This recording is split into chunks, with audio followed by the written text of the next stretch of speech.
Hi everyone, now we'll see another topic in the second unit, the subject disaster management, the community based disaster risk reduction. Okay, so in this community disaster risk reduction, this is the process which we actually take before and as well as the after the event. If the event is disaster, right? Any disaster event like man-made disasters or natural disaster.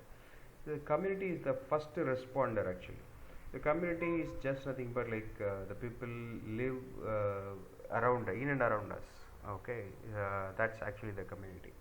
Right, so here they are the first responders. Say an example, we suddenly get a tsunami alert. So I may be watching TV, I may not, but somebody else may be watching TV news, hearing news, watching social media updates. Okay, so the alert. Okay, whoever receives the alert, they can just immediately intimate others to just get safe, just be in a safest place. Okay, so that information can be passed. So these are the first responders. So these first responders saves a lot of people and lot of things. Okay, so this is very important, the immediate response from the near and dear community. Okay, the people whoever is in and around us. So the first few hours of any disaster is very important. So if it is an earthquake, say there are a lot of people in and around us are living.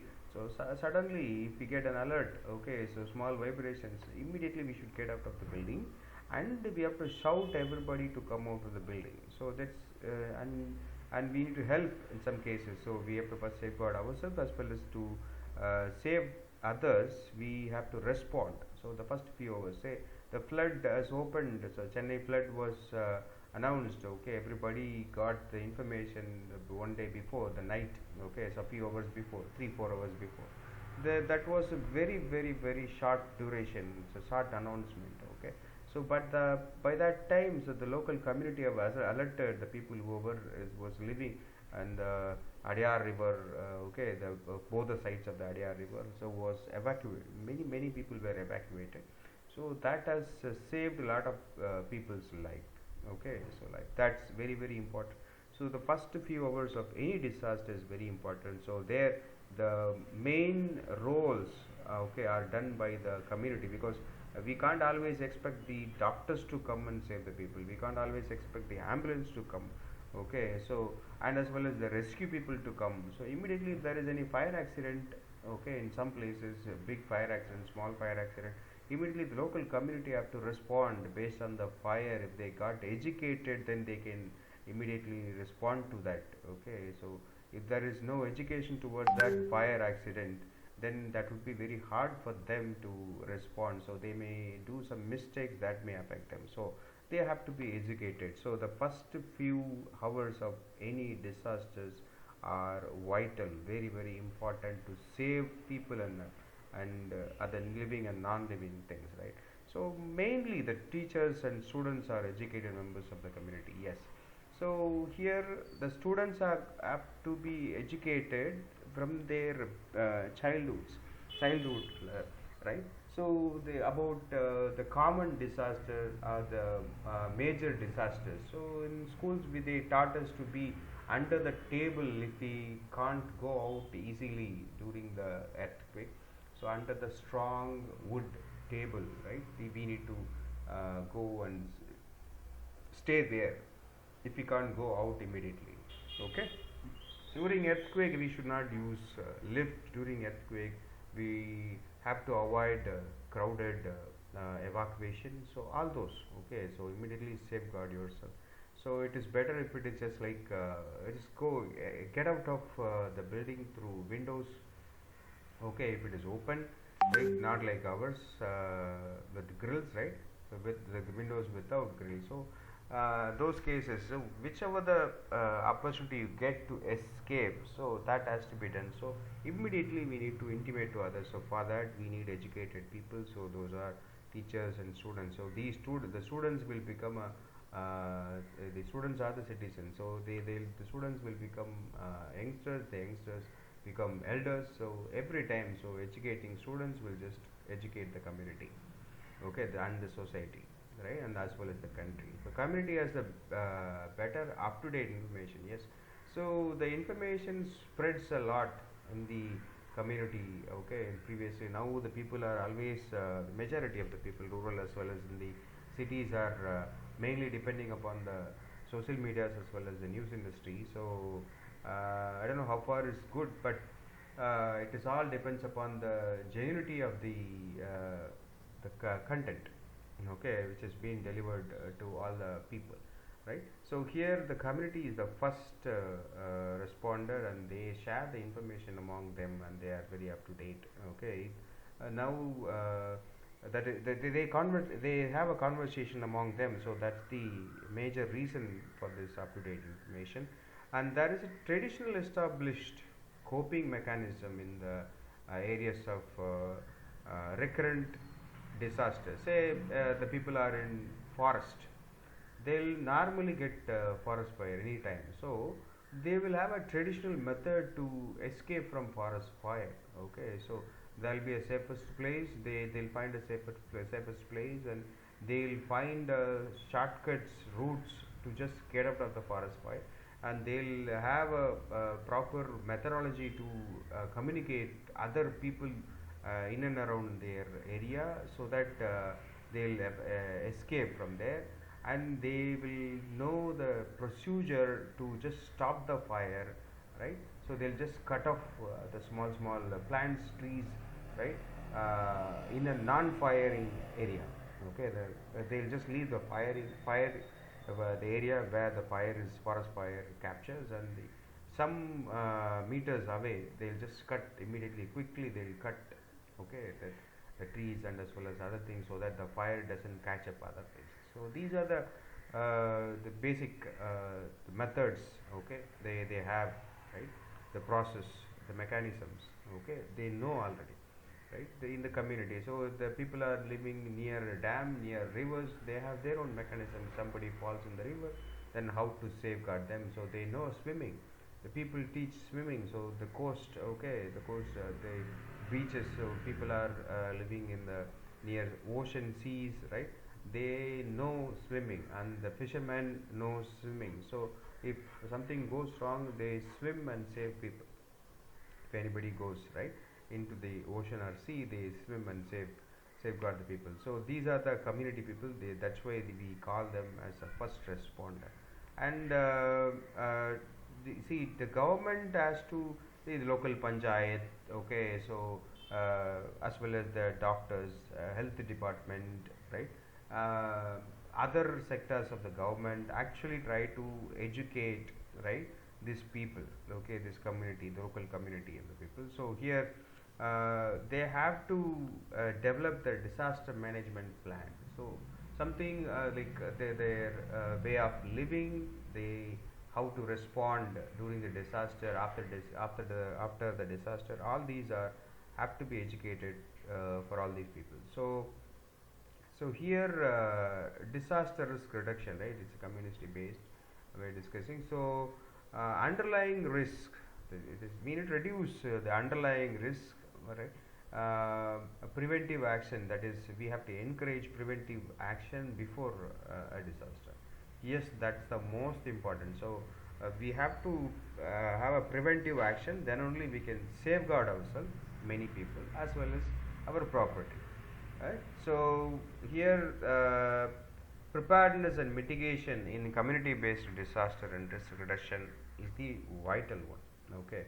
So, and most importantly, the non-governmental organizations like NGOs are playing a very vital role during disaster, right.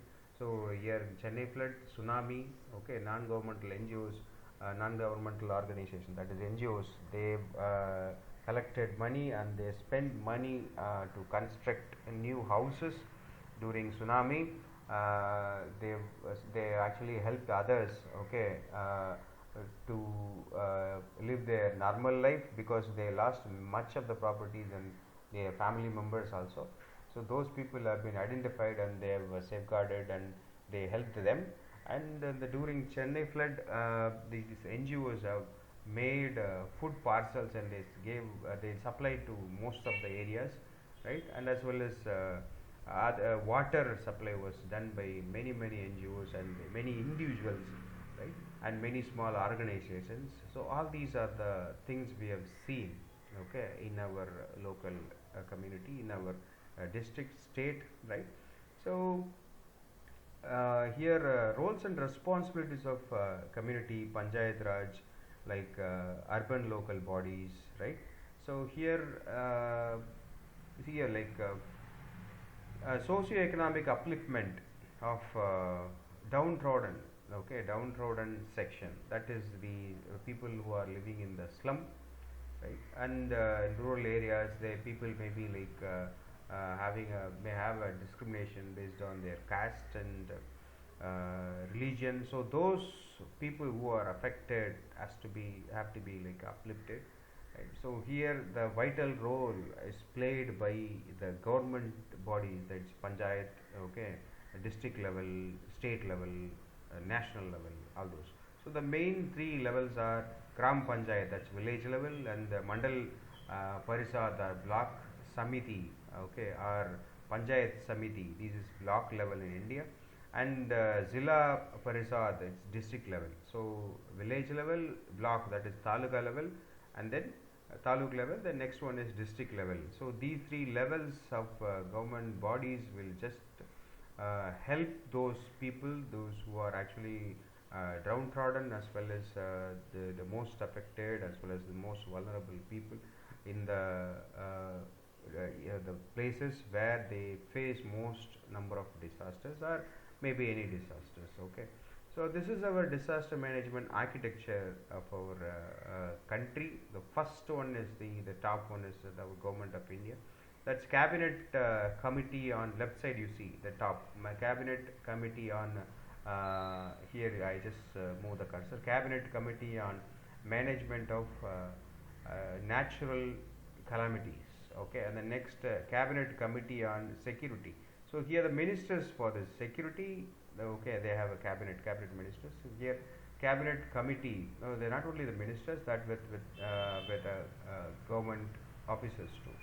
Okay, so natural calamities. So and then next high level committee. This is the decision making committee, right? So all three together is the government of India. Okay, so most probably it includes prime minister and all the other ministers, right? So planning commission, the left side what you see is planning commission, and national crisis management committee, and then next ministries and department of government of India. So all these are again next under that they have armed forces, yeah, they have armed forces, and then next central parliamentary forces. So these are maybe are important during man-made disasters, okay, in huge natural disaster also, okay. So these forces are used, right, home guards, civil defense, right, NCC, NSS at the school college level. Then after that, so these are the one line. The next line, the right side, you see National Institute of Disaster Management, and the National Disaster Response Force, separate people. That's what the first slide I've shown you. So National Disaster Response Force. So there are trained people, right, in our country. Okay, they are called the National Disaster Response Force. They are utilized, okay, during the disasters by the government, and National Disaster Mitigation Resource Center. Then ministries and departments of states, state police. The left side is military, the right side you have like police, state disaster response force. Okay, apart from the National Disaster Response Force, the state also may have response force.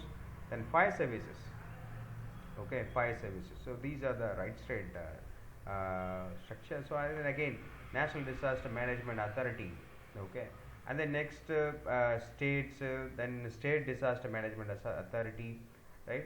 So state executive committee, SECs, right, and then executive committees, right.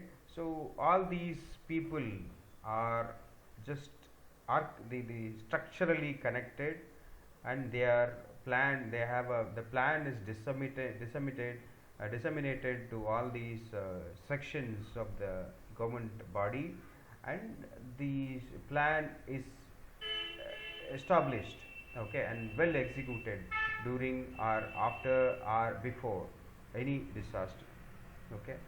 Under that the first responders, see the community, right, the bottom one you see there's a community, left side the academic institutions, then the scientific organization, technical institutions, these people can help a lot, okay, to the community first. Then professional bodies, corporate sections, okay, NGOs, corporate sectors and NGOs. These people are actually the immediate responders, because we can't wait the military to come. Okay, it will take time, right? So we can't wait the police person to come. Okay, it will take time, and we can't wait the government body, the government authorities to come and give the instructions. So before to that, these people, the six parts of the community, it's professional bodies, corporate sectors, NGOs, the local community, seven maybe, right? Academic institutions, scientific organization, technical institution. These people, the people in these organizations, just immediately respond to the event, okay, before or after or during, and because these people are educated, so that they can help to the people, and they can save a lot of life and as well as the property before, during and after disaster. So this is the disaster management architecture of our country, right? So we will again understand these things in detail. Yes, thank you.